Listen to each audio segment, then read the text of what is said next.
Ernestine Schumann Heink.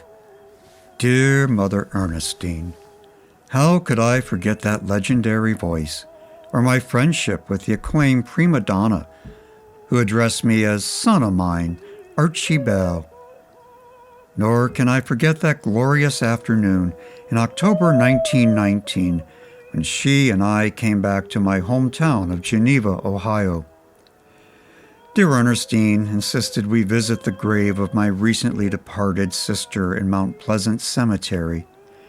She even brought wreaths of pink and purple flowers mingled with maidenhair ferns to place on the family graves.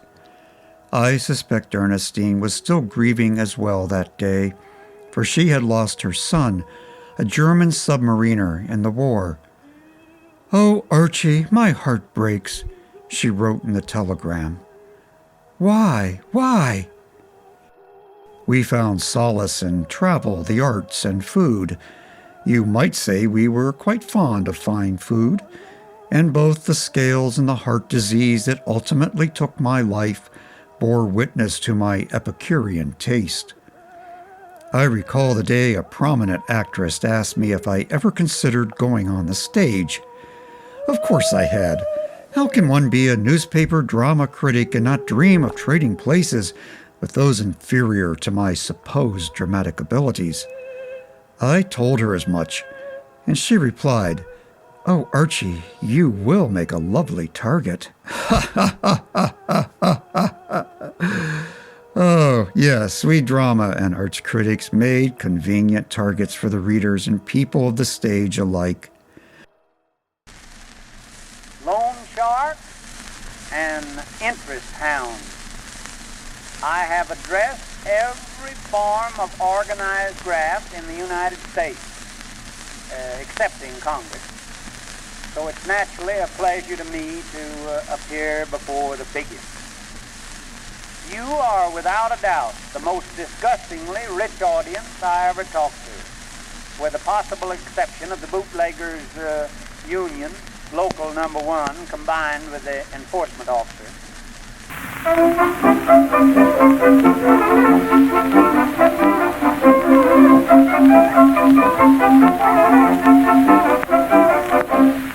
A critic held the power to create or destroy careers, to shut down a show or propel it into a long run. As I once wrote, more than once in Detroit, it has been said, if Archie Bell likes us, we are it. I have met my share of colleagues who were aloof and unmerciful, but it was my personality to make friends rather than enemies. And did I have the friends? Why, their autographed portraits filled 2 scrapbooks in the walls of my office. You may recognize a few of the names and faces, but most will be unfamiliar to you. Their voices have been long silenced. They were, after all, the stars of live theater and music. I was the scribe of the ether, into which their deliveries disappeared. My reviews, published under the mast of Cleveland newspapers, affirmed reputations and prophesied the rising and dimming of stars. My words, carefully chosen and woven on deadline, earned me respect and, at times, disdain. One author called me Cleveland's cultural czar, a man whose frowns were feared and smiles solicited by the greatest names in the theater.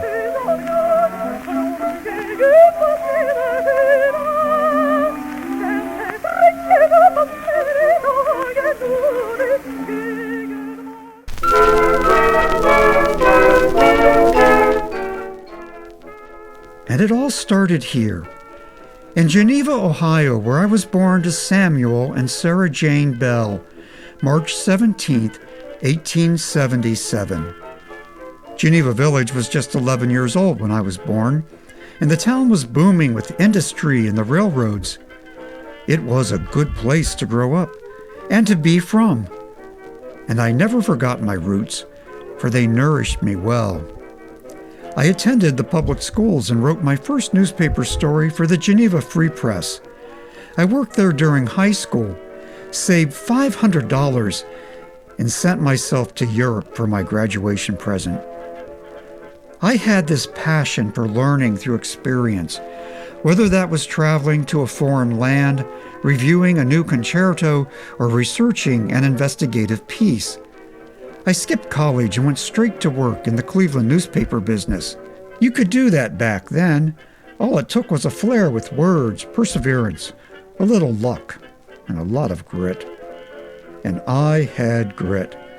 I rose through the ranks from stenographer to editor within a year. I worked as a press agent for the Hippodrome and Olga Nethersall, the English actress. I took a hiatus in the summers and traveled to China, Palestine, Ireland, British Columbia, and the Caribbean islands. I wrote books about my travels, as well as about Cleveland, the theater, and its professionals. I even dabbled in fiction, and in doing so found myself on the opposite end of the critic's pen. It was a great life, being paid to travel, meet celebrities, and attend Cleveland's cultural events. I was so preoccupied with my work, I had no time to marry or raise a family.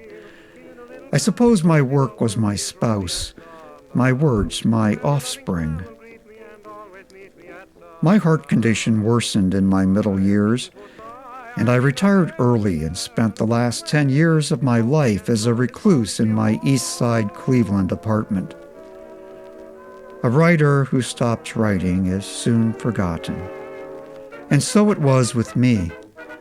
I lived until 1943, long enough to see many of the dear friends I made through the years also pass into obscurity and the great beyond.